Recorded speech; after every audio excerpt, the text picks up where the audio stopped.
Assalamualaikum warahmatullahi wabarakatuh. Alhamdulillahirabbil alamin. Nahmaduhu wa nasta'inuhu wa nastaghfiruh. Wa na'udzu billahi min syururi anfusina wa sayyiati a'malina. May yahdihillahu fala mudilla lahu wa may yudlil fala hadiyalah. Asyhadu an la ilaha illallah wahdahu la syarikalah. Wa asyhadu anna Muhammadan abduhu wa rasuluhu alladzi la nabiyya ba'dah. Allahumma salli wa sallim wa barik ala sayyidina Muhammadin wa ala alihi wa sahbihi ajmain. Teman-teman yang dirahmati Allah Subhanahu wa taala, terima kasih banyak untuk semua yang udah ngebela-belain datang untuk kajian kita pada malam ini, sharing night kita. Yang insya Allah kita akan bahas satu hal yang bikin Nabi beruban. Satu tema yang sempat membuat Nabi SAW bertambah banyak ubannya. Jadi kalau Nabi aja bisa beruban, kayaknya kita mungkin sampai rontok rambutnya nih. Seandainya kita benar-benar menghayati dan mencoba untuk mengamalkan tema ini. Nabi aja yang udah solehnya itu soleh bakat ya. Solehnya tuh gift, saking solehnya. Itu sampai beruban mikirin tema ini. Apalagi kita yang mungkin solehnya udah effortnya luar biasa tapi masih hasilnya biasa-biasa aja. Dengan ujian dan fitnah di zaman kita jauh lebih bertubi-tubi.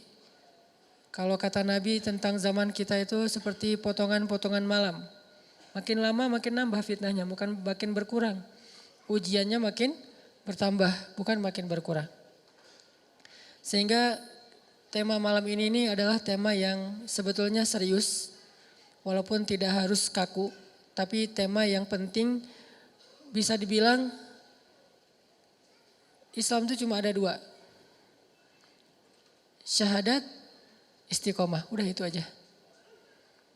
Kalau kita mau nanya Islam itu apa secara umum, garis besar dari Islam itu cuma dua. Pertama syahadat. Syahadat itu kalau kita terjemahkan dalam konteks kita yang udah muslim berarti taubat atau hijrah, itu semuanya masuk dalam bab yang sama. Kalau non muslim berarti syahadat masuk Islam. Kalau yang udah muslim berarti taubat atau berhijrah dalam makna yang lebih luas.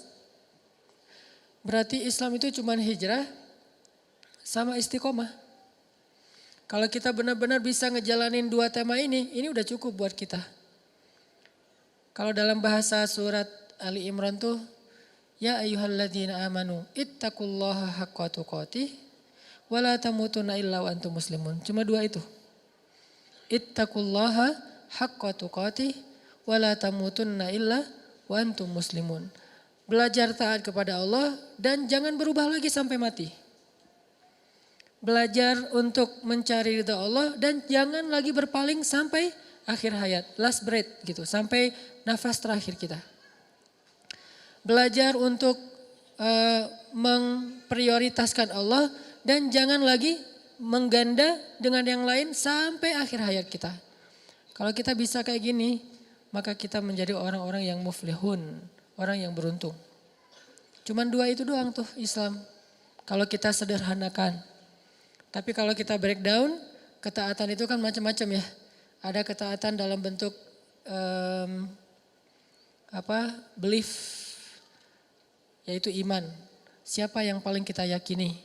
Ada ketaatan dalam bentuk ritual, ibadah. Gimana ibadah sholat kita terutama 5 waktu. Kemudian ketaatan dalam bentuk sosial. Seperti apa akhlak kita, seberapa besar manfaat kita bagi orang lain. Ini kalau kita breakdown kalimat taat. Nah kalau kita udah belajar taat, maka coba fokus kayak gitu aja sampai akhir hayat. Itu udah gak akan ada lagi yang membuat kita khawatir tentang masa depan kita nanti di akhirat. Allah pasti benar-benar menjamin kita min ahlil jannah, termasuk ahli surga. Makanya tema Islam itu sebetulnya cuma dua teman-teman. Syahadat, taubat, hijrah itu satu tema. Yang kedua adalah istiqomah atau dawam. Istiqomah atau dawam. Karena dua istilah ini sering agak-agak samar di kita. Kadang dawam disebut istiqomah, kadang istiqomah disebut dawam. Tapi gak usah terlalu dipermasalahin, udah aja digabung. Istiqomah dan dawam. Nah malam ini kita akan bahas bab ini. Bab tentang gimana setelah kita berhijrah kita bisa kayak gini itu sampai akhir hayat. Setelah kita bertekad pengen berubah kita itu sampai akhir hayat. Setelah kita bertekad pengen berhijab kita itu sampai akhir hayat. Setelah kita bertekad pengen memprioritaskan Allah, prioritas Allah itu sampai akhir hayat kita. Dalam masalah apapun, sesulit apapun kehidupan kita. Kita pengen belajar itu, satu tema yang kata Nabi telah membuat rambutku beruban. Jadi ada sahabat ngelihat Nabi, kenapa ya Nabi akhir-akhir ini kok rambutnya lebih banyak beruban.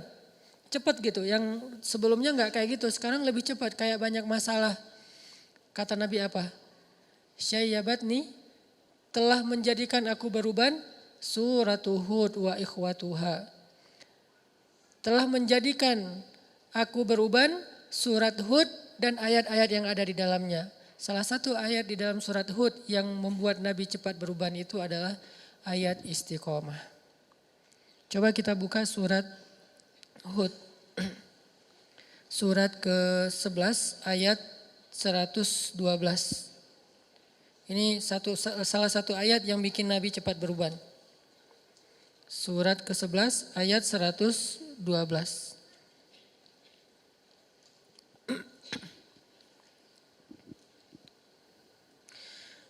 A'udzu billahi minasy syaithanir rajim. Silakan.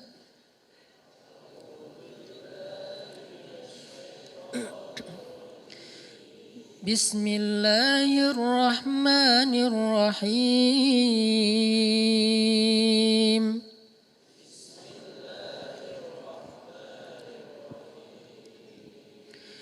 Fastaqim kama umirta wa man taba ma'aka wa la tatghaw.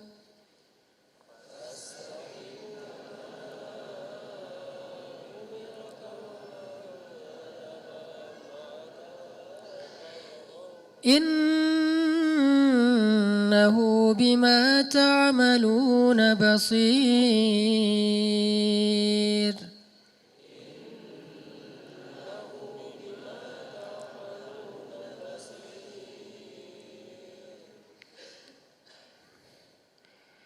Dan ayat berapa tadi teh? 111 ya, 112. Maka tetaplah engkau Muhammad di jalan yang benar, sebagaimana telah diperintahkan kepadamu dan juga orang-orang yang bertaubat bersamamu. Dan janganlah kalian melampaui batas. Sungguh Dia Maha melihat apa yang kalian kerjakan. Nah, fastaqim ini adalah perintah untuk istiqomah. Dan sebagian besar ulama memaknai yang namanya perintah istiqomah itu adalah wajib. Berarti istiqomah dalam satu kebaikan hukumnya wajib. Istiqomah setelah kita berhijrah hukumnya wajib. Istiqomah setelah kita bertaubat hukumnya wajib. Istiqomah kepada satu syariat Allah hukumnya wajib. Fastaqim. Kalimat fastaqim ini kalau diterjemahkan dengan istilah lain itu fattaqullah. Ya ayyuhalladzina amanu ittaqullaha haqqa tuqatih. Bertakwalah kalian kepada Allah dengan sebenar-benar takwa.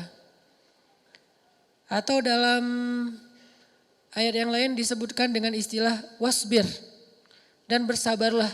Semua kalimat ini memaknai istiqomah. Bertakwa, bersabar, lurus, jangan berpaling. Semua ini artinya istiqomah. Maka teman-teman yang dirahmati Allah Subhanahu wa taala, inilah salah satu ayat di dalam Al-Qur'an yang sempat bikin Nabi itu cepat beruban. Gimana cara Nabi bisa cepat beruban? Karena Nabi memaknai ayat ini, fastaqim. Istiqomahlah kamu, jangan belak-belok. Jangan kalau bisa bergeser aja jangan. Udah aja lurus kayak gitu. Seperti yang Allah inginkan. Memangnya Nabi itu belak-belok? Enggak kan? Nabi itu kan orang yang lurus banget ya. Gak pernah beliau tergoda baik oleh tahta, harta, dan wanita tuh enggak sama sekali. Karena tiga-tiganya kan pernah ditawarin untuk Nabi kan. Pas beliau lagi awal-awal berdakwah di Mekah tuh datang Utbah bin Rabi'ah, datang Walid al-Mughirah, datang kepada Nabi bilang, "Ya Muhammad, kamu cari apa sih?" kata mereka. "Udahlah, kita win-win solution aja deh. Kami dapat apa yang kami inginkan, kamu juga dapat apa yang kamu inginkan. Apa yang kamu inginkan? Kalau kamu menginginkan harta, kami kumpulkan harta-harta kami semuanya, lalu kami serahkan kepada kamu. Kamu menjadi orang yang paling kaya di kota Mekah. Kamu jadi orang yang paling kaya di kota Mekah."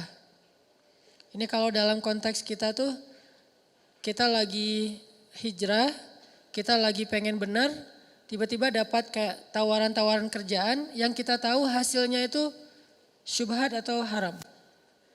Tapi gede, syubhat atau haram tapi gede. Arti syubhat kita ragu-ragu, ini boleh gak sih? Kata Ustadz ini gak boleh, tapi banyak yang bilang, kata Ustadz ini boleh, tapi banyak yang bilang gak boleh, kan syubhat nih. Sampai tingkatan syubhat tertinggi itu apa teman-teman? 99 orang bilang boleh, cuman 1 bilang gak boleh, syubhat. Walaupun ini gak harus semuanya kayak gini ya, level orang kan berbeda-beda. Ada yang takwanya sampai ke tingkat waro. Waro itu yang meninggalkan 99 halal hanya gara-gara khawatir dengan satu yang haram. Itu tingkat waroknya itu udah tingkat tinggi lah. Kayak Umar tuh. Tuh Umar waroknya luar biasa. Gimana waroknya Umar? Pernah beliau lagi minum susu onta gitu. Terus rasa susunya beda sama susu yang biasa diminum. Mungkin beda merek gitu, beda brand gitu kan ya. Pas diminum nih gak kayak gua minum biasanya nih, susunya beda nih rasanya nih. Lo dapat dari mana? Beli di Indomaret mana nih katanya. Kata asistennya, "Enggak wahai khalifah, ini memang bukan susu unta milikmu. Tapi ini unta dari Baitul Mal, unta zakat. Milik kaum muslimin." Langsung ditaruh tuh gelas, mau muntahin gak enak. Udahlah ditaruh aja tuh gelas di situ. "Ma'azallah," kata Umar, "Astaghfirullah, innalillah. Kenapa kamu memberikan sesuatu yang neraka buat saya?" Kata pembantunya, "Ini halal. Bukan dari hasil curian, dari Baitul Mal. Tapi kan bukan milik saya, milik kaum muslimin. Dan saya belum minta izin kepada mereka." Akhirnya Umar pun tidak lagi mau minum susu itu. Dan kemudian meminta maaf kepada seluruh kaum muslimin. Dia posting, dia bilang, "Wahai masyarakat Islam," posting nih. Presiden posting, bayangin. Apa isi captionnya? "Minta maaf saya udah minum setengah gelas susu milik kalian." Ini istiqomahnya seorang pemimpin yang luar biasa. Gak mau macam-macam. Kalau yang bukan milik dia gak mau dia sama sekali. 1 tetes aja gak mau. Kenapa? 1 tetes itu sama dengan 1 tetes api neraka. 1 tetes api neraka kan cukup melelehkan ubun-ubun ya. Gak usah api neraka, 1 tetes lahar aja coba bayangin. Kan ngeri banget tuh. 1 tetes lahar itu bisa ngebakar 1 pohon besar. Sepohon beringin itu terbakar oleh 1 tetes lahar. Taruh aja di bawah, di akarnya, kebakar sampai ke atas. Gimana 1 tetes neraka? Melelehkan ubun-ubun sampai ke ujung kaki. Gak mau udah 1 tetes pun. Terus kasus yang lain. Punten Qurannya ditaruh di sini. Kasus yang lain tuh Umar lagi jalan ke pasar. Terus tiba-tiba ngelihat ada banyak onta. Ada 1 onta di antara sekian banyak onta yang lebih gemuk sendiri dibandingkan yang lain. Dia gemuk sendiri nih onta nih. Akhirnya Umar nanya, "Itu onta punya siapa kok bisa gemuk sendiri?" Kata orang-orang, "Milik anakmu ya Amirul Mukminin." "Anakku yang mana?" "Abdullah bin Umar." "Panggil Abdullah sini." Panggil.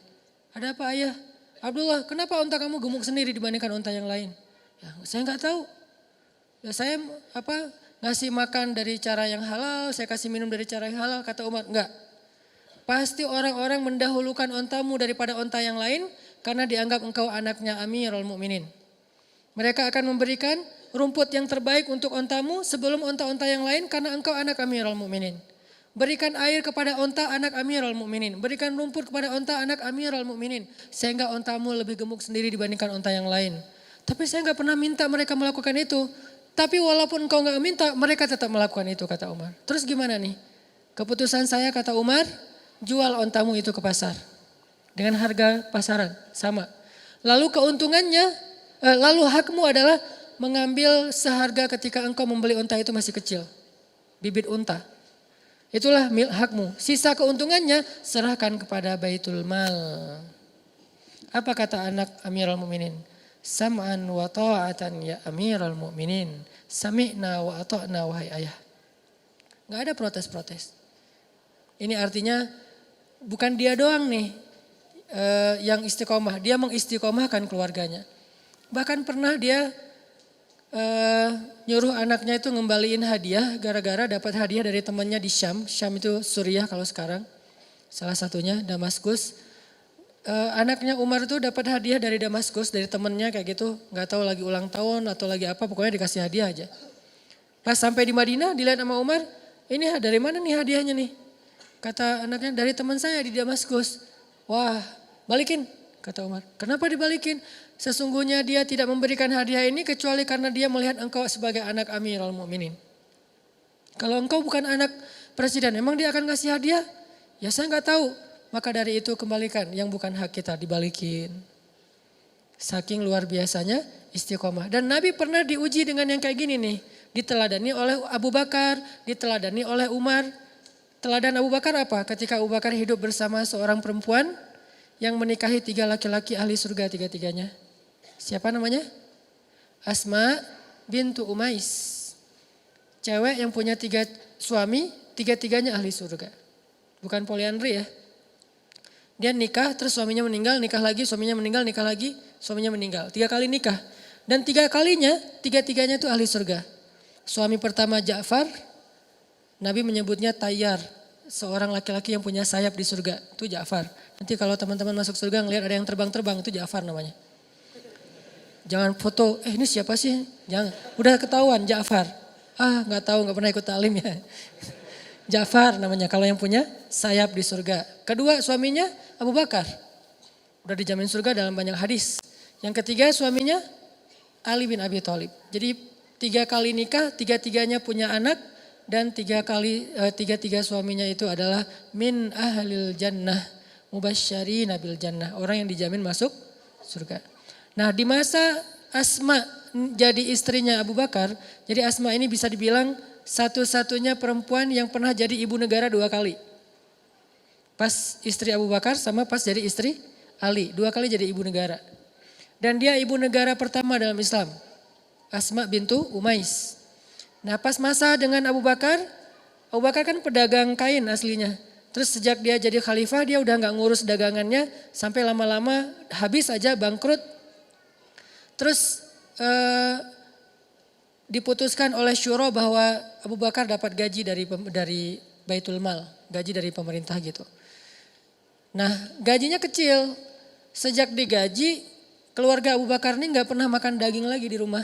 Karena udah gak sanggup beli daging. Belinya cuman tempe, tahu gitu udah gak sempat beli daging. Sampai suatu saat Asma bilang, ya Abu Bakar boleh gak kalau misalnya kita tabung dari hasil belanja bulanan. Saya sisihkan sedikit saja. Nanti setelah beberapa lama kalau udah cukup saya pengen beli daging sesekali. 1/4 kilo juga gak apa-apa yang penting makan daging. Udah lama banget kita gak makan daging. Kata Abu Bakar coba aja kalau bisa disisihin setiap hari sama Asma. Yang harusnya beli misalnya makan telur 1 orang 1 butir. Sekarang 1 butir bagi 4 gitu telurnya teh. Telur rebus bagi 4. Terus juga kalau roti 1 orang 1 sekarang 1 orang 1 roti ber-3. Atau 1 roti seharian dicicil makannya. Diirit banget sama Asma. Sampai setelah beberapa lama akhirnya tabungan Asma ini bisa untuk beli daging sedikit. Dia bilang kepada Abu Bakar, ya Abu Bakar ini udah dapat nih bisa beli daging. Boleh saya pakai untuk beli daging? Berapa wahai Asma? Disebutkan angkanya. Lalu Abu Bakar mengatakan, wahai Asma berarti gaji saya selama ini lebih ya? Lebih dari kebutuhan kita? Rela enggak jika kita berikan kembali gaji yang sisa ini kepada Baitul Mal. Dan mulai bulan depan gaji saya dikurangin sebagaimana yang kamu bisa menyisihkannya. Apa kata Asma? Sam'an wa ta'atan. Solehnya orang dulu tuh. Sam'an wa ta'atan, sami'na wa ata'na. Enggak ada protes, enggak minta cerai, enggak posting, enggak. Kan ada yang curhat lewat medsos gitu kan ya, posting, suami kok gini-gini amat, sok soleh lah, ahli sok suci segala macam. Enggak, sam'an wa ta'atan kepada suaminya. Diajak susah, sesusah-susahnya sam'an wa ta'atan. Makanya emang pantas sih kalau Asma itu punya suami tiga-tiganya ahli surga. Karena emang gak enak jadi suami ahli surga. Pastinya akan banyak diajak susah. Walaupun ada juga ahli surga yang senang kayak Abdurrahman bin Auf, Utsman bin Affan, itu kan ahli surga yang senang ya. Cuman kan gak bisa milih, saya mah gak mau sama Abu Bakar, maunya sama Utsman gitu. Takdir lah ya. Ada yang takdirnya kayak anak Nabi nikahnya sama Utsman. Ada anak Nabi nikahnya sama Ali. Dua-duanya ahli surga. Utsman ahli surga, Ali ahli surga. Dan dua-duanya solehah. Yang istri Utsman bersyukur, yang istri Ali bersabar. Mukmin. Kalau kita kan ngebandingin, kenapa ya nggak saya aja sama Utsman? Coba ya kalau suami saya kayak Utsman, kamu sih malas kerja, kamu sih terlalu jujur, kamu sih apa segala macam. Mulailah menggoyahkan keistiqomahan pasangannya. Nah ini artinya teman-teman, Abu Bakar tuh kayak gitu istiqomah. Sampai pernah Abu Bakar makan makanan kayak daging gitu, ada yang hadiahin kayak kornet, terus dimakan sama Abu Bakar. Udah makan setengah, ditanya sama Abu Bakar, nih enak banget nih kornetnya dapat dari mana? Dari non muslim yang dia bukan ahlul kitab. Yang dia itu nyembelih hewan bukan dengan nama Allah. Ibaratnya kita produk yang gak ada label halal. Udah makan setengah baru ketahuan, ini gak ada label halalnya, dari mana nih? Impor. Wah bahaya nih. Akhirnya apa yang dilakukan Abu Bakar? Dia ambil kayu kecil, dia masukkan ke mulut supaya dia muntah. Pas sudah muntah dia liatin ada daging gak? Wah kurang nih, digini-gini lagi. Sampai pingsan. Abu Bakar. Jadi kalau kita mau gaya-gayaan depan Abu Bakar, kenapa Nabi sampai bilang iman Abu Bakar itu lebih berat daripada iman semua umat Islam? Kayak gitu tuh salah satu adegannya tuh. Sampai digini-gini. Kenapa? Istiqomah. Gak mau makan satu biji sawi pun atau biji beras pun, satu butir beras pun yang bukan haknya atau yang tidak halal. Bisa gak kita istiqomah ketika kita lagi jalan-jalan ke luar negeri? Gitu aja, hal sepele kan? Ke Singapura, alhamdulillah sekarang tuh halal food tuh udah jadi tren baru sekarang. Kayak di Jepang tuh sekarang menjelang Olimpiade, Jepang mempersiapkan banyak halal food spot gitu, halal food corner. Jadi di mall-mall tuh selalu ada kayak ini bagian ini halal food dan makanannya tetap makanan Jepang yang itu kayak gitu-gituan, udon apa gitu tapi halal. Tapi dulu beberapa tahun yang lalu kata teman-teman di sana cari halal food itu susah banget. Kalau nggak benar-benar masak sendiri nggak akan bisa dapat makanan di luar yang halal. Ke Hong Kong, ke New Zealand misalnya kemana. Itu kalau kita nggak kuat untuk benar-benar berazam, saya nggak akan makan kecuali yang halal. Walaupun akhirnya agak-agak emang nggak nyaman sih.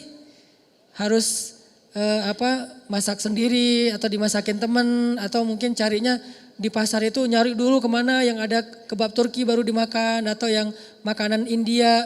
Itu juga nyarinya susah, kadang-kadang bosan pengen makanan-makanan yang fast food misalnya yang ala-ala di luar kan mungkin rasanya beda sama di Indonesia nih sama-sama fast food. Pengen ngerasain nih fast food yang di luar kayak gimana, gak boleh.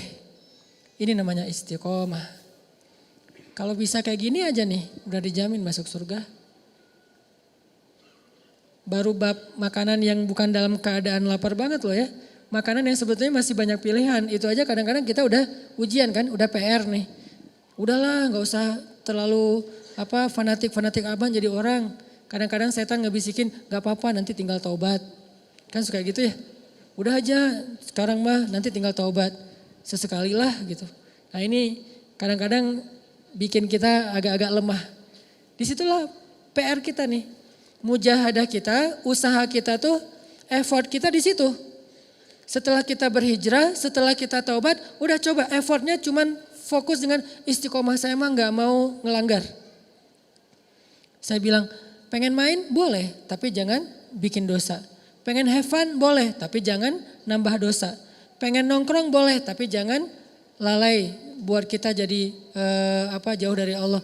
Sebetulnya bisa banget cuman kita kadang-kadang terlalu pragmatis dan gak sabar untuk ngejalanin dulu cara-cara Allah. Salah satu misi saya dalam postingan-postingan di sosmed itu adalah walaupun belum sempurna ya, saya pengen nunjukin lifestyle yang realistis aja lah, nggak usah terlalu soleh-soleh amat yang mungkin hanya sebagian kecil orang yang bisa ngelakuin. Saya nggak akan posting lagi sholat tahajud, kecuali emang sengaja syiar pengen ada event tahajud bareng. Saya nggak posting lagi tilawah yang panjang banget, tilawahnya 1 hari 10 juz, walaupun nggak pernah misalnya. Saya posting yang realistis aja lah, hidup kita tuh kerja, terus keluarga, main, apalagi hidup anak muda kan banyak mainnya, entertain ya. Saya pengen ngasih tahu bahwa main tuh boleh banget, banyak main pun gak masalah, tapi jangan bikin dosa, itu doang. Kita bisa jalan-jalan, kita bisa have fun, kita bisa seru-seruan, kita bisa asik, bisa apa aja yang kita hobi kita lakuin dengan syarat jangan bikin dosa. Dan itu bisa banget, gak akan mengurangi funnya. Apalagi udah punya pasangan, lebih bisa lagi itu. Kalau belum agak berat sih ujiannya emang. Untuk dapat fun itu agak-agak sedikit garing lah ya. Mungkin salah satu cara istiqomah emang benar kata Nabi, menikah biar lebih istiqomah. Walaupun bukan berarti udah nikah itu pasti istiqomah 100% enggak. Enggak ada yang 100% kecuali Rasulullah SAW. Ya saddidu wa qaribu kata Nabi. Kalau nggak bisa lurus banget minimal qaribu, mendekati, berusaha. Kadang lurus, kadang mendekati, yang jelas jangan sampai muzabzabin, terombang-ambing. Jadi Nabi itu pernah diuji keistiqomahannya, kata Walid, kalau kamu pengen harta, kami kumpulin semua harta kami kasih untuk kamu. Kamu jadi orang paling kaya di Mekah. Kalau kamu pengen jabatan, pengen jadi raja, ya udah kami kumpulkan seluruh kabilah Mekah, lalu kami baiat kamu sebagai rajanya Mekah. Sampai segitu loh. Belum pernah orang Quraisy itu bersepakat untuk ngangkat satu raja yang memimpin semua kabilah, itu belum pernah loh. Ada dulu banget di masa kakek-kakek buyutnya Nabi Muhammad. Setelah masa Abdul Muthalib itu udah pecah-pecah, masing-masing kabilah punya ketuanya sendiri, ketua kabilah, punya pemuka kaum sendiri, nggak mau bersatu. Kali ini mereka mau bersatu, coba. Kami kumpulkan semua kabilah, membaiat, melantik engkau sebagai raja kami, raja semua kabilah. Kalau kamu pengen jadi raja. Tiba-tiba Nabi ditawarin jabatan, jadi presiden. Semua provinsi sepakat akan nyoblos kamu dan suaranya tuh 100%. Enggak ada 60-40 enggak, 100% suaranya, vote-nya tuh untuk kamu. Mau enggak? Terus yang ketiga, kalau kamu butuh pasangan, butuh istri, butuh perempuan, kami kumpulkan cewek cantik-cantik dari setiap kabilah tuh yang paling cantik. Kayak kabilahnya Abu Bakar kan, Bani Taim, kan itu simbol kabilah dengan cewek yang paling cantik di Mekah ya. Bani Taim itu muncul nanti Aisyah, dari Bani Taim itu muncul Asma. Cewek-cewek cantik lah yang kalau dia malu wajahnya kemerah-merahan. Jadi nggak perlu pakai apa-apa, nggak perlu pakai blush on udah merah gitu. Itu dari Bani Taim, kalau sekarang namanya Tamimi. Dari Bani Taim. Kami kumpulkan nih cewek-cewek cantik dan jangan bayangin Arab itu, orang Mekah itu cantiknya biasa-biasa aja. Lihat Aisyah, salah satu simbol perempuan cantik di dunia selain Sarah, istri Ibrahim. Aisyah istri Rasulullah itu cantiknya luar biasa. Benar-benar sampai bikin ada seorang sahabat yang dijamin masuk surga, apa? Ngecengin Aisyah. 1 dari 10 sahabat yang dijamin surga tuh ada yang ngecengin Aisyah loh. Sampai dia diam-diam ngomong gini ke temannya, nanti kalau Nabi meninggal gue bakalan nikahin tuh Aisyah. Sampai gitu. Padahal itu ahli surga loh. Artinya udah saking tertariknya udah gak ketahan lagi. Kan ahli surga itu terjaga banget ya. Pandangannya terjaga, hawa nafsunya terjaga. Tapi saking cantiknya Aisyah, sampai 1 dari 10 orang yang dijamin surga. Bukan 700, bukan 1000, 10 orang doang nih. Salah satu dari mereka ada yang jatuh cinta sama Aisyah dan berbisik, kalau nanti Nabi meninggal saya pengen nikahin tuh Aisyah. Turun ayat kalau gak salah surah Al-Ahzab, istri Nabi adalah pasangannya dunia akhirat. Kalau Nabi meninggal maka istrinya haram bagi kalian karena dia adalah ibu bagi kalian. Allah yang ngekat nih. Padahal dia berbisik doang. Duh, ketahuan sama Allah ya. Dia cuma bisik doang gitu. Dia cuma bilang ke temennya kalau nanti Nabi nikah saya meninggal gue pengen nikahin Aisyah. Dan pede gitu kalau Aisyah mau sama dia gitu kan ya. Berarti kan dia keren juga kan. Bukan orang biasa. Pasti kaya, keren, berpengaruh. Dia bisa ngukur lah, kayaknya Aisyah maulah sama saya lah gitu. Langsung di-cut sama Allah, istri-istri Nabi adalah ibu bagi kalian. Kalau ibu kan berarti haram selama-lamanya ya. Itu asbabun nuzul dari ayat itu gara-gara ada sahabat soleh tertarik kepada ngecengin Aisyah. Aisyahnya nggak tahu, baru tahu pas ayat itu turun. Enggak. Aisyah nggak ngomong gitu sih. Ini artinya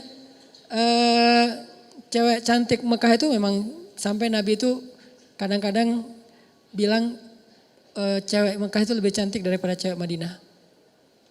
Apa bedanya? Cewek Madinah itu mirip orang Asia, agak-agak matanya kecil. Kalau Mekah itu matanya besar. Dan simbol kecantikan perempuan menurut Al-Quran, hurul ain, yang matanya besar. Yang kita menerjemahkannya bidadari. Itu terjemahan Indonesia tuh. Kalau terjemahan yang benarnya bukan bidadari, perempuan bermata jelita. Besar tapi sayu dan bulu matanya tuh lentik. Alisnya bertaut. Nggak lurus, kalau kita kan udah ditatoin masih lurus. Ini kurang gede, gedein lah. Lama-lama jadi kayak balok gitu. Enggak. Kalau Aisyah tuh benar-benar bertaut, terus bulu lentik, matanya besar tapi sayu, enggak sampai melotot gitu, enggak. Keren aja pokoknya. Sehingga simbol perempuan cantik menurut surat Ar-Rahman dan beberapa surat yang lain, hurul ain. Yang matanya jelita. Nah, Mekah punya cewek dengan mata jelita di beberapa kabilah, salah satunya Aisyah. Sehingga ketika ada sahabat menikah dengan cewek Madinah pas sudah hijrah, Nabi nanya, kamu udah ngelihat belum calon istri kamu? Belum ya Rasulullah. Lihat dulu dong kata Nabi. Soalnya di mata cewek Madinah itu ada sesuatu. Di mata cewek Madinah ada sesuatu. Maksudnya apa? Orang Mekah itu senang yang matanya besar. Jangan-jangan kamu belum ngelihat. Takutnya nanti kamu di luar ekspektasi kamu. Loh kok gini? Postingannya kemarin beda perasaan. Soalnya belum diedit. Lihat dulu hasil originalnya bukan hasil editannya. Akhirnya di situ ada kayak indikasi bahwa cewek cantik itu yang matanya besar. Sehingga sekarang banyak kayak operasi gitu kan, bedah supaya matanya lebih besar. Nah, kata Walid, kalau kamu pengen perempuan, kami kumpulkan cewek-cewek cantik semekah. Ini juga menjadi bukti bahwa kalau Nabi mau, Nabi bisa aja nikahin banyak perawan loh. Kalau ada yang nuduh Nabi itu laki-laki yang ada kelainan dalam masalah kayak gituan, biologis segala macam. Enggak, kalau Nabi mau itu dapat tawaran tuh. Semuanya dari setiap kabilah dikasih satu yang keren-keren. Atau kalau mau lebih dari satu silahkan aja. Tapi Nabi mengatakan, syaratnya apa kata Nabi? Syaratnya kata Walid, itu yang kamu dapatkan. Terus apa yang kami dapatkan? Kata Walid, berhentilah berdakwah. Udah bubarin deh komunitas kamu tuh. Udah kamu jangan posting-posting lagi yang bikin orang makin nambah followers. Udah aja kamu biasa-biasa aja lah, nggak usah pakai 1 minute booster apa segala macam. Apaan sih? Pokoknya disuruh berhenti berdakwah. Kenapa? Karena semakin lama followers Nabi Muhammad semakin nambah, followers orang-orang kayak Walid itu semakin berkurang. Rata-rata tuh sehari unfollow tuh banyak banget loh dari akunnya Walid. Dia ngitung. Kemarin perasaan masih 100.000, kenapa jadi 90.000? Terus berkurang. Padahal Muhammad itu gak pernah ngejelek-jelekin akun orang lain loh. Gak pernah, jangan follow akunnya Walid _Al-Mughirah, jangan. Itu fake, enggak, Nabi gak pernah ngejelek-jelekin orang. Nabi gak pernah jadi haters, gak pernah komen yang negatif. Beliau fokus aja dengan dakwahnya. Tapi karena dakwahnya simpatik, karena dakwahnya itu emang keren, akhirnya orang tuh saling nge-repost, saling nge-tag, saling nge-mention, mulailah followers Nabi bertambah. Karena jumlah followers secara total emang segitu, kalau bertambah ke sini pasti berkurang dari sini kan? Ketika di sini bertambah, di sini berkurang karena mereka nggak akan nge-follow dua-duanya. Beda dengan kita, kadang nge-follow tuh banyak ya. Kalau mereka tuh nge-follow karena follow-nya tuh follow iman ya. Pilih satu, yang lain ditinggalkan. Tinggalkan dakwah. Tinggalkan kerjaan kamu itu, tinggalkan komunitas kamu, bubarin. Kata Nabi, seandainya matahari diletakkan di tangan kananku, rembulan di tangan kiriku, artinya diberikan dunia seisinya, aku tidak akan berhenti dari dakwah ini walaupun 1 jengkal. Ini namanya istiqomah. Kalau Nabi konteksnya dakwah, kalau kita minimal konteksnya hijrah. Mungkin kita nggak usah ngomongin dakwah dulu deh. Karena ujian dakwah ini kan berat banget ya. Minimal kita ujian pribadi aja dulu. Jangan dari orang lain. Kalau kita ngedakwahin orang lain kan ujiannya dari orang lain. Kalau ini dari desakan diri kita nih. Hijrah, istiqomah dalam makanan yang halal. Istiqomah dengan menutup aurat yang sempurna. Model bebas. Saya selalu bilang model jilbab itu bebas.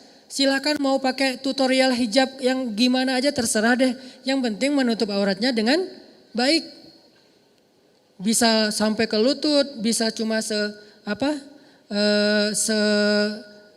siku, bisa cuman sepundak tapi dimasukin ke dalam, luarnya pakai coat gitu yang longgar kayak orang Turki misalnya. Terserah deh masalah model hijab, yang penting menutupnya dengan baik.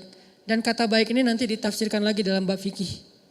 Saya nggak ngomongin fikih, yang jelas menutup aurat dengan baik. Istiqomah.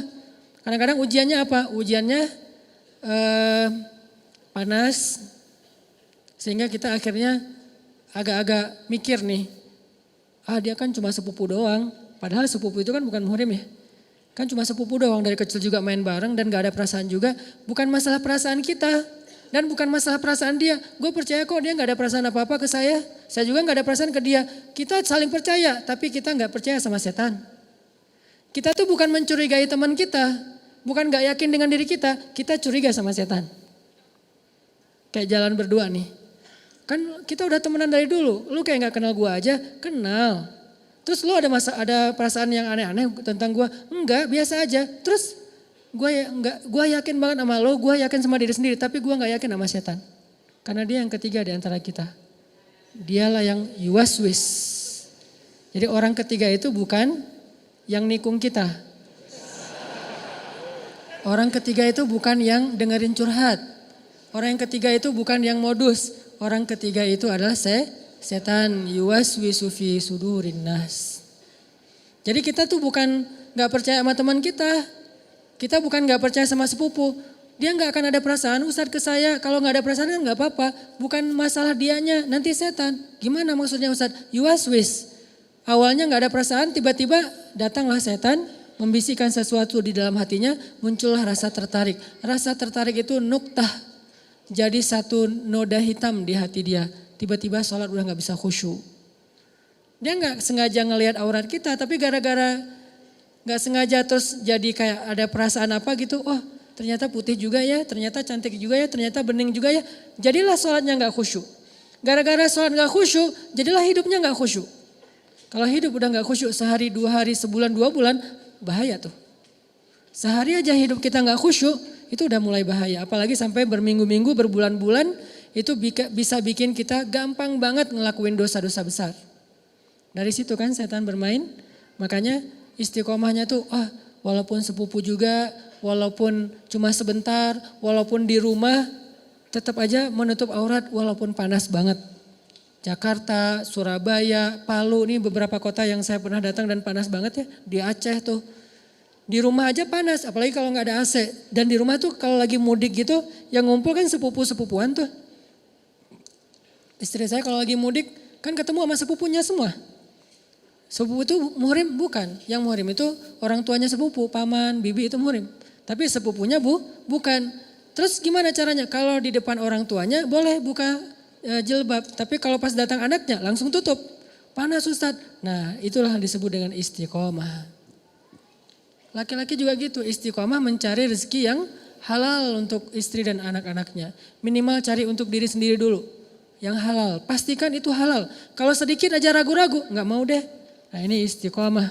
Bisa kayak gitu aja insya Allah dijamin masuk surga. Insya Allah nanti kita lanjutkan setelah sholat isya. Bismillahirrahmanirrahim. Teman-teman yang dirahmati Allah SWT, kita tadi belajar tentang ayat istiqomah. Di dalam surat Hud, salah satu ayat yang membuat Rasulullah SAW beruban. Nabi itu enggak beruban karena enggak ada duit. Nabi itu enggak beruban karena mikirin karir. Nabi itu enggak beruban karena kurang hiburan. Karena hiburan terbaik buat beliau adalah ketika sepertiga malam itu. Kenapa Nabi ada adegan treadmill segala macam? Itu bukan untuk beliau. Itu untuk Aisyah. Itu untuk sahabat. Kalau untuk beliau nggak gitu hiburannya. Di sini jadi makin kita mengerti betapa bijaknya Rasulullah. Hiburan beliau itu sholat tahajud. Hiburannya Rasulullah itu tilawah di dalam sholat sampai 10 juz, 15 juz itu hiburan buat Rasul. Terus kenapa Nabi masih ada treadmill bareng Aisyah, main kuda-kudaan bareng Hasan Hussein, nonton show bareng Aisyah juga, terus kayak barbekyuan di rumahnya Sofia. Kenapa ada adegan-adegan hiburan Nabi yang kesannya kita banget? Karena Nabi pengen menghibur keluarganya, sahabatnya. Kalau menghibur mereka dengan cara Nabi, mereka mungkin belum bisa terhibur. Yuk kita seru-seruan, ngapain Nabi? Tilawah Al-Quran 10 juz. Mungkin sahabat, buktinya Abdullah bin Mas'ud juga nggak kuat kan? Dan dia nggak ngerasa ini asik. Sampai akhirnya dia pengen ngebatalin sholat karena ngerasa udah nggak asik lagi sholatnya. Asik buat Abdullah itu kalau masih 1 juz, 2 juz itu masih asik. Kalau udah di atas 2 juz, udah nggak asik sholatnya. Jadi Nabi tahu hiburan Nabi itu nggak akan bisa jadi hiburan entertain buat sahabat. Sehingga Nabi kalau pengen hiburannya sahabat, Nabi temenin deh kayak kita seorang ayah yang mungkin hidup kita level entertain kita dengan anak kecil kan beda ya. Anak kecil mungkin di rumah main robot-robotan tuh udah seru buat dia. Kita apaan sih gini-gini habisin waktu nggak jelas gitu. Tapi karena kita dewasa duduk juga bareng anak kita apa nih deh apa segala macam. Padahal buat kita tuh nggak penting banget. Nggak seru nggak fun sama sekali. Tapi kita ngeladenin bijaksananya Rasulullah SAW. Kalau kita sebaliknya. Kita masih main robot-robotan tapi berharap orang lain tuh ibadah sholat. Kita bukan ahli ibadah tapi menyuruh orang untuk ahli ibadah. Agak-agak kurang wise sih menurut saya, kurang bijak. Yang realistis aja tapi ke diri kita paksain yang lebih ideal. Ke orang lain tuh berlapang dadalah, toleranlah, ringankan. Yassir wala tu'assir ke orang lain ya. Kalau ke diri sendiri syaddid, saddid. Keraskan, luruskan gitu kan ke diri sendiri. Syaddid, saddid kalau ke diri sendiri. Kalau ke orang lain, yassir. Isfah. Kalau ke orang lain tuh mudahin, lapangkan, maafkan. Gitu-gitulah ke orang lain. Ke diri sendiri, syaddid. Kuatkan atau ikat yang erat. Saddid, luruskan gak boleh melenceng sedikit pun. Nah Nabi itu gak pernah beruban dalam masalah-masalah yang menurut kita tuh masalah besar. Buat Nabi apa-apaan sih kayak gitu aja kok dipikirin buat Nabi. Tapi Nabi beruban dengan surat Hud. Kenapa? Berarti kan emang ini masalah besar banget nih istiqomah. Padahal Nabi itu bisa dibilang orang yang paling istiqomah. Yang tadi ditawarin 3 yang dicari semua orang itu aja Nabi nolak. Kenapa Nabi masih beruban dengan ayat 112 surat Hud? Emangnya Nabi masih labil imannya? Enggak kan? Iman Nabi itu kan udah paling bagus tuh. Iman Abu Bakar aja udah keren apalagi iman Nabi. Kenapa masih beruban? Berarti memang istiqomah ini bukan perkara yang gampang teman-teman. Sekelas Nabi aja ketika diturunkan ayat istiqomah bisa beruban. Apalagi sekelas kita. Terus apa yang harus kita lakukan Ustadz? Kalau gitu kita kayaknya gak bakalan berhasil. Bukan itu maksudnya. Ketika ada hal-hal yang sulit dalam agama bukan berarti disuruh kita give up, bukan.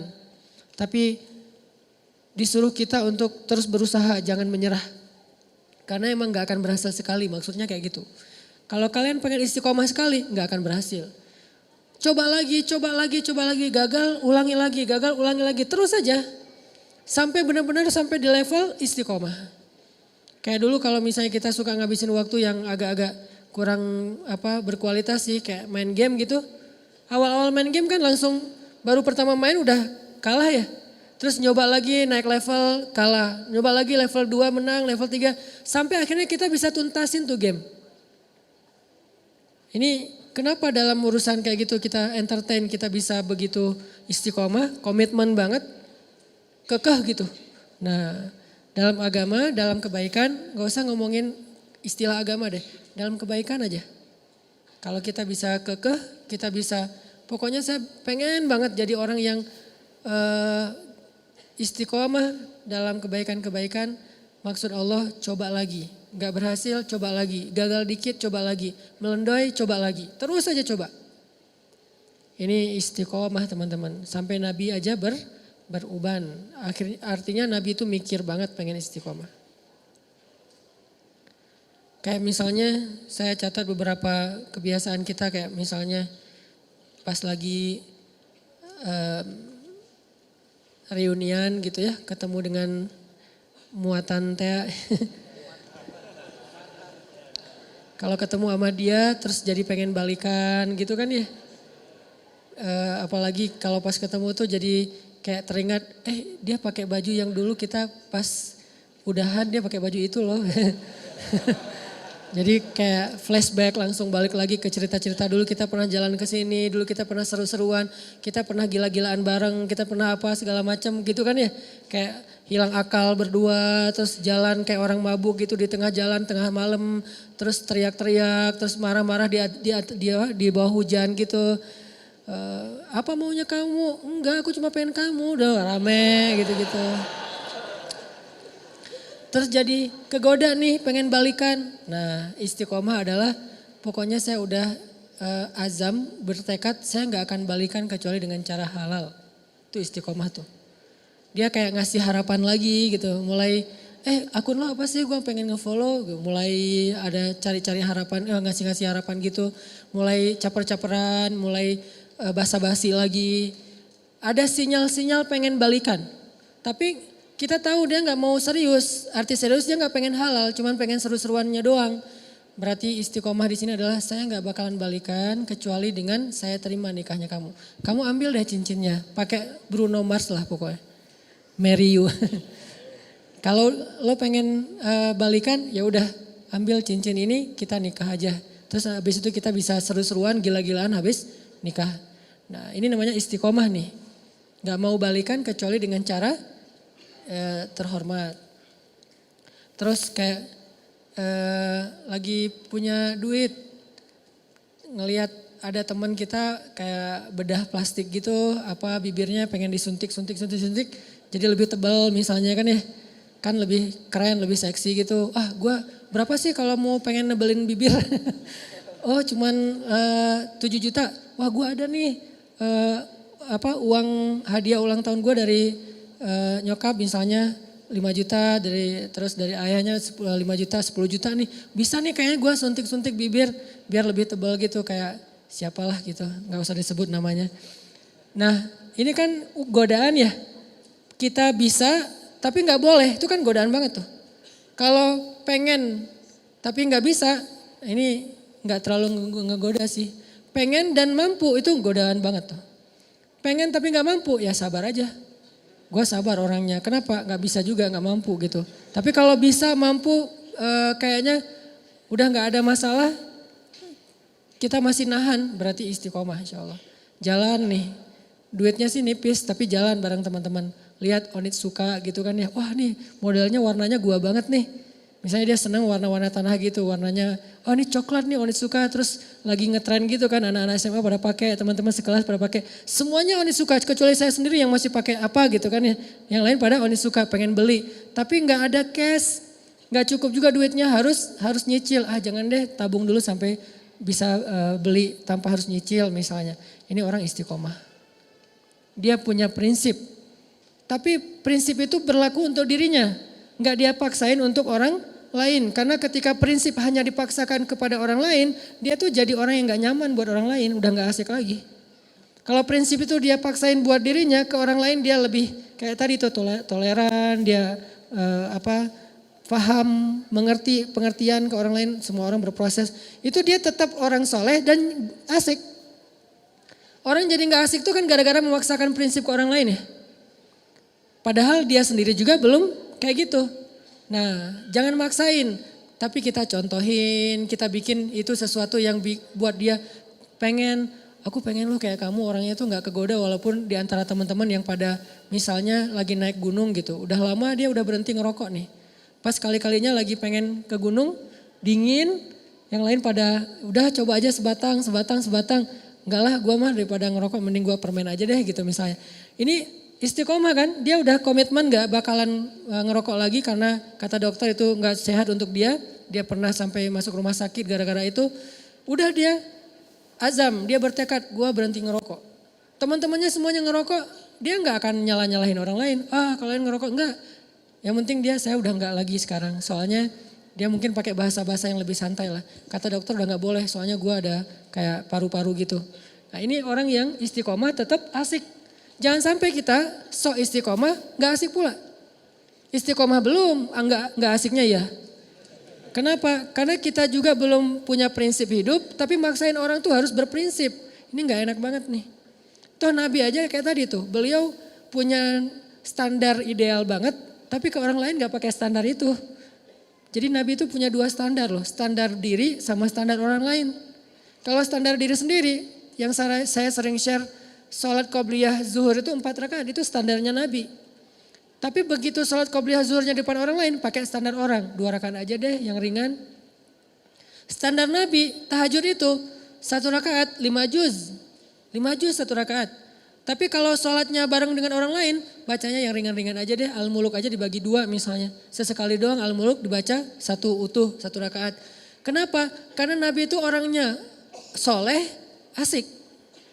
Solehnya ke diri, ke orang lain asik. Bukan ngebiarin ya, tapi gak maksain. Bukan ngebiarin tapi gak maksa. Apalagi bukan cuma gak maksa, kadang-kadang belagu lah gitu. Merasa udah paling keren sendiri gitu di antara teman-temannya. Padahal dulu dia juga berproses. Ini istiqomah teman-teman. Yuk kita belajar 1 hal aja dulu. Coba kita latih. Bisa gak kita komitmen dengan satu program kita nih. Saya tahun 2018 pengen program misalnya berat badan gak boleh lebih dari, kalau saya karena tingginya sekian misalnya berat badan sebutlah maksimal 65. Idealnya sih 60. Kalau udah lebih 60 berarti saya udah gak istiqomah. Push up. Minimal sehari push up 50 kali. Bisa gak istiqomah dan dawam? Istiqomahnya apa? Makan gak boleh lebih dari jam 7 malam misalnya. Malam sebelum tidur minum air hangat. Atau malam jam 9 itu paling telat minum air hangat. Karena katanya ya bukan saya juga gak ngerti. Katanya kalau minum air hangat itu membakar lemak. Gak tahu sih. Atau treadmill, lari, sepeda seminggu 2 kali misalnya. Terus pull up minimal sekali pull up itu 5 kali deh.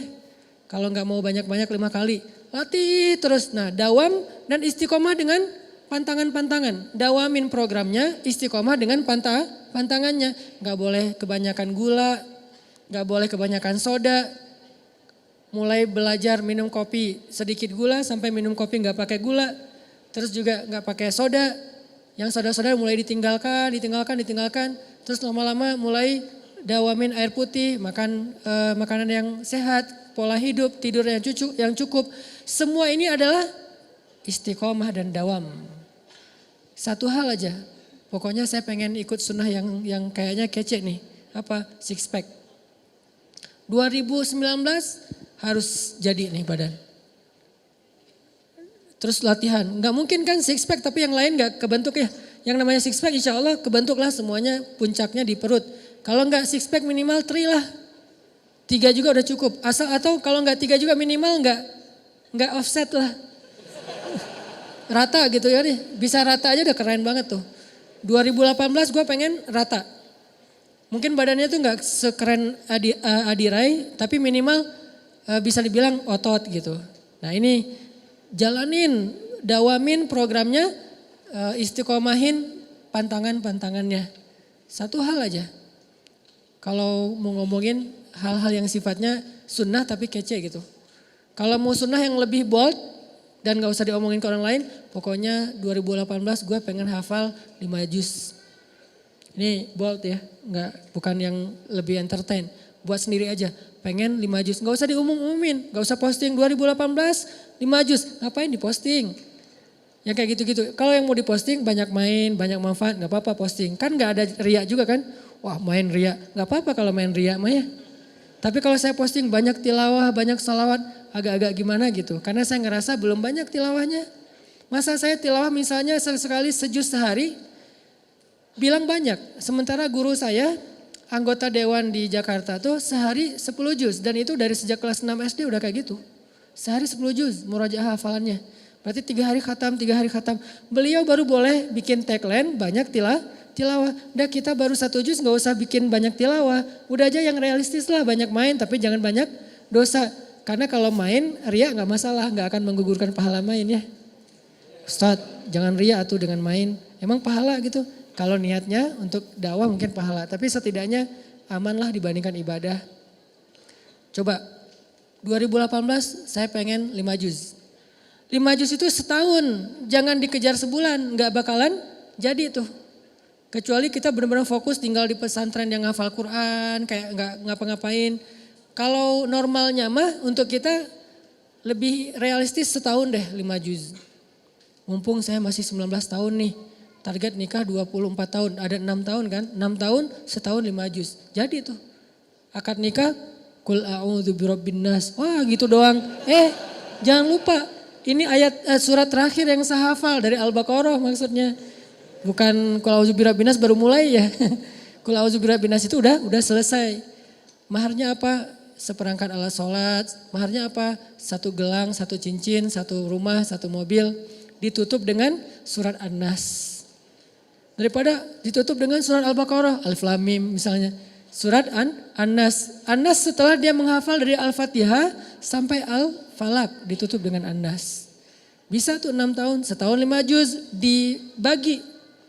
Dibagi per bulan, dibagi lagi per hari. Itu dawam. Jadinya sedikit banget enggak Ustaz, enggak keren ah. Keren kalau dawam. Kalau cuma sehari enggak keren emang. Tapi kalau dawam itu keren. Makanya ketika ada sahabat nanya ke Nabi, ya Rasulullah, ayul amal ahabba ilallah. Amal apa yang Allah paling suka? Apa jawaban Nabi? Adwa muha wa in qallat. Yang paling dawam walaupun sedikit. Yang paling dawam itu artinya konsisten. Kalau istiqomah itu artinya komitmen. Yang paling dawam walaupun sedikit. Sedikitnya misalnya coba 5 juz bagi setahun, saya belum pernah bagi, anggap aja sehari ngafalnya cuma 2 baris atau 3 baris. Sehari cuma 3 baris, enggak seru kurang keren. Teman-teman saya tuh sehari 1 halaman. Jangan lihat sekarang, lihat setahun. Ketika itu sudah dawam, itu jadi keren di mata Allah. Malah kata Nabi itu amal yang Allah suka banget. Coba bikin program, gak usah banyak-banyak, tapi targetnya dicicil. Jadi bikin program cicilan, jangan bikin program cash dalam amal soleh. Saya pengen nyicil hafal Quran, saya pengen nyicil tahajud. Gimana nyicil tahajud? Mulai dari target saya tahun ini tahajudnya lengkap 11 rakaat, dimulai dari jam 3. Nyicilnya dari jam 4:04. Kan azan jam 4 misalnya 30, ada waktu 15 menit. Salat tahajud apa Ustaz? Witir dulu 1 rakaat. Beberapa minggu, asal bisa dawam aja nih. 2 minggu, setiap malam bisa witir 1 rakaat. Itu keren loh. Daripada semalam 11 rakaat, 3 juz, besok enggak. Sebulan kosong. Enggak gitu. Mending gua 2 minggu ke depan sebelum sholat subuh wajib witir 1 rakaat deh. Gitu aja. Witir 1 rakaat. 2 minggu tuh witir 1 rakaat. Allah tuh sayang banget sama kita. Minggu ketiga mulai witir 3 rakaat deh.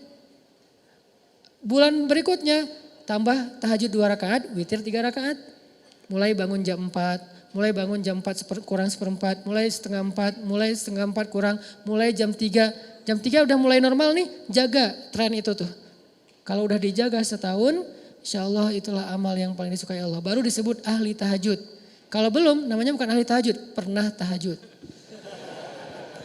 Pernah tahajud, pernah tilawah 1 juz ya.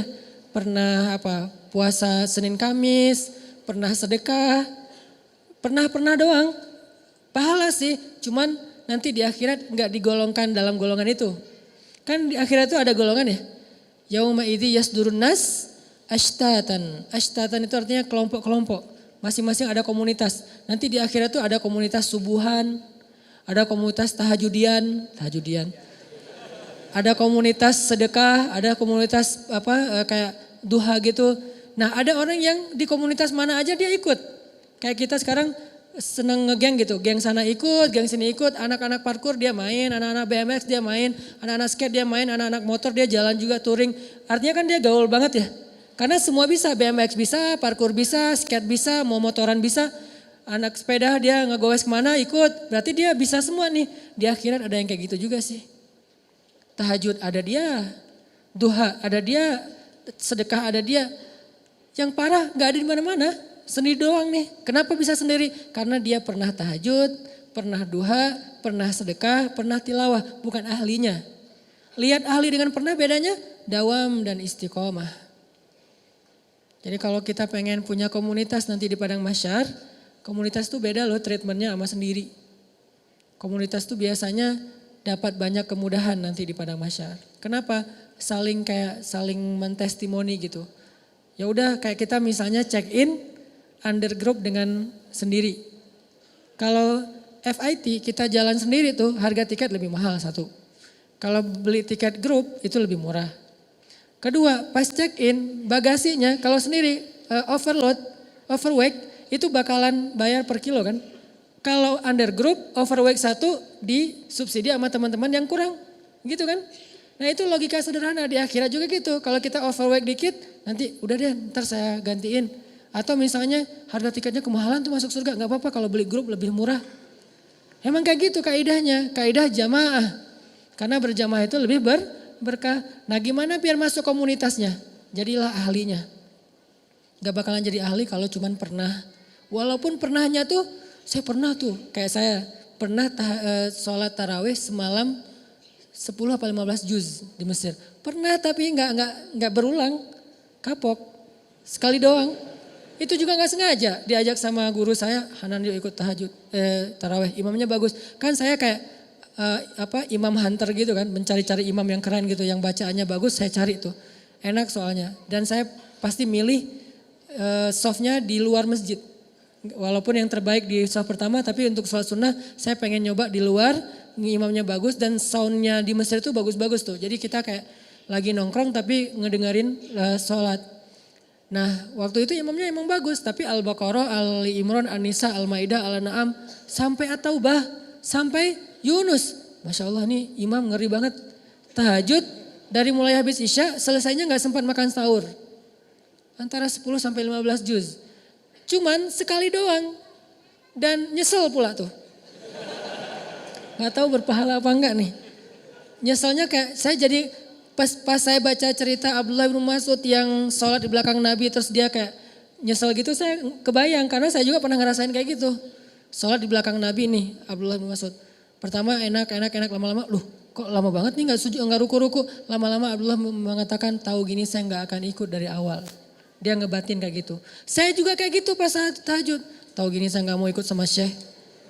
Pas pulang gimana Hanan? Besok lagi, aduh gak enak badan Syekh.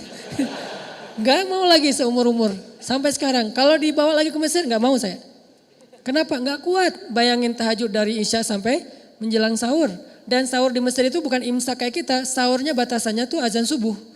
Jadi udah deket azan subuh, kita pas habis witir, itu makan itu udah kayak orang lapar banget. Karena bentar lagi azan subuh. Saking full semalaman sholat. Nah ini namanya bukan ahli tahajud. Pernah tahajud 10 juz, minimal pernah lah. Buat jadi bahan ceramah doang gitu. Ya gue pernah loh sholat tahajud 10 juz, padahal cuma sekali doang. Dan itu juga gak sengaja dan nyesel lagi. Kalau orang yang di masjid itu, nah itu baru keren. Kakek-kakek yang udah berapa tahun kayak udah 10 tahun kayak gini. Nah itu namanya ahli tahajud dengan model Rasul. Itu beneran. Nanti insya Allah mungkin kita berhusnuzan dia bakalan masuk komunitasnya Rasulullah. Foundernya tuh Rasul.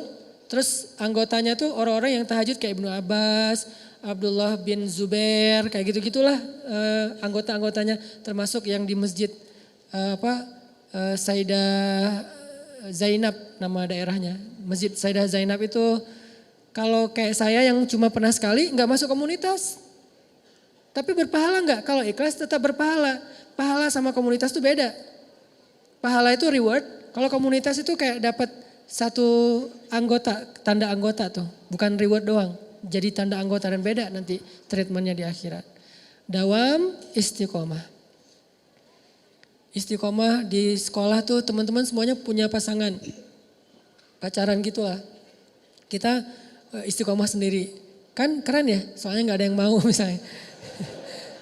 Pengalaman. Alhamdulillah saya belum pernah pacaran. Sekali-kalinya cuma LDRan dan itu gak penting-penting amat. Cuman kayak email-emailan doang, cuman say hi doang. Terus Apalah udah di Mesir tuh LDRan. Itu juga gak lama cuma beberapa bulan diputusin. Langsung tawaf Sungai Nil gitu kan. Sekali-kalinya diputusin kan berat banget tuh. Alhamdulillah gak pernah pacaran yang kayak sentuhan, jalan bareng tuh gak pernah. Kenapa?